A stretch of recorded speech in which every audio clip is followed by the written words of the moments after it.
সুপ্রিয় শিক্ষার্থীবৃন্দ, আসসালামু আলাইকুম ওয়া রাহমাতুল্লাহ। এখন আলোচনা করতে যাচ্ছি দিনক্ষণ সম্পর্কে কতগুলো ইংরেজি জেনে নেব। এই দিনক্ষণগুলোর মধ্যে কি কি আছে আমরা সেগুলো এক এক করে, যেমন আজ, কাল, পরশু, গতকাল, আগামীকাল, এই যে কতগুলা দিনক্ষণ আছে, সেই দিনক্ষণগুলো সম্পর্কে আমরা বিস্তারিত আলোচনা করব ইনশাআল্লাহ।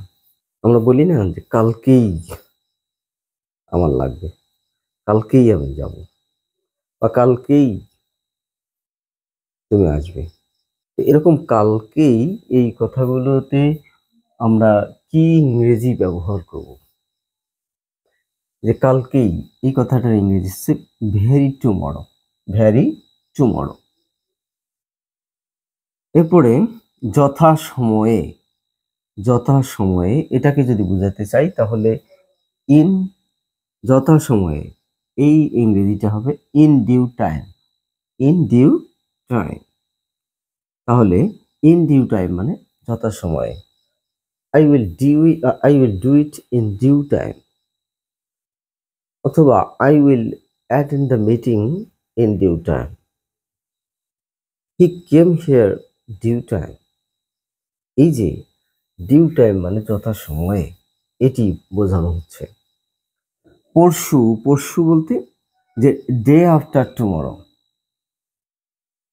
ডে আফটার টুমরো, হ্যাঁ, এটা আগামী পরশু, মানে ডে আফটার টুমরো, আগামী পরশু। তো এই পরশু যদি বুঝাই তাহলে ডে আফটার টুমরো। যে I will go to Dhaka day after tomorrow. এই তো ডে আফটার টুমরো, এটা হতে পারে। আবার গত পরশু যদি বলি, day before yesterday. Day before yesterday. Day before yesterday, তাহলে যে এটা গত পরশু।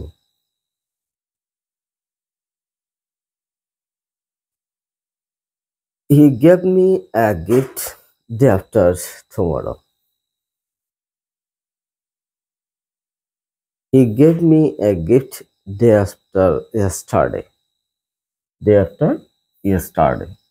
সে গত পরশু আমাকে একটা গিফট দিয়েছিল।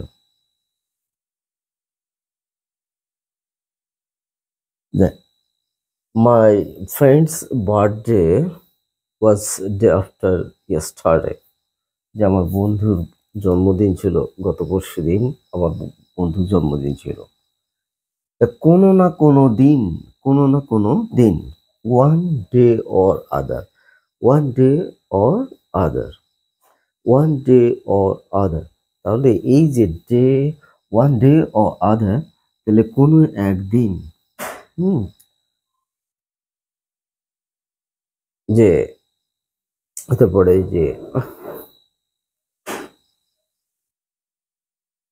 I will go to London one day or other, এরকম। আপাতত, আমরা একটা আপাতত এই কথাটা খুবই ব্যবহার করি। আপাতত, এই আপাতত শব্দটার অর্থ ইংরেজি হচ্ছে for the time being. For the time being. হুম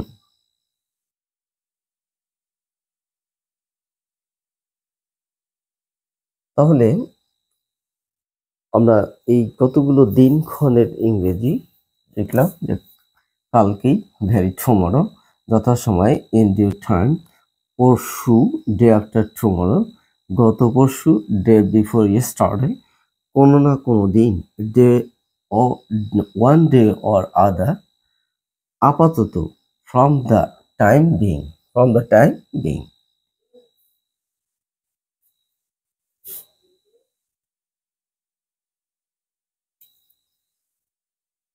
তো আমরা এই দিবসগুলো সম্পর্কে কতগুলো ইংরেজি শিখলাম।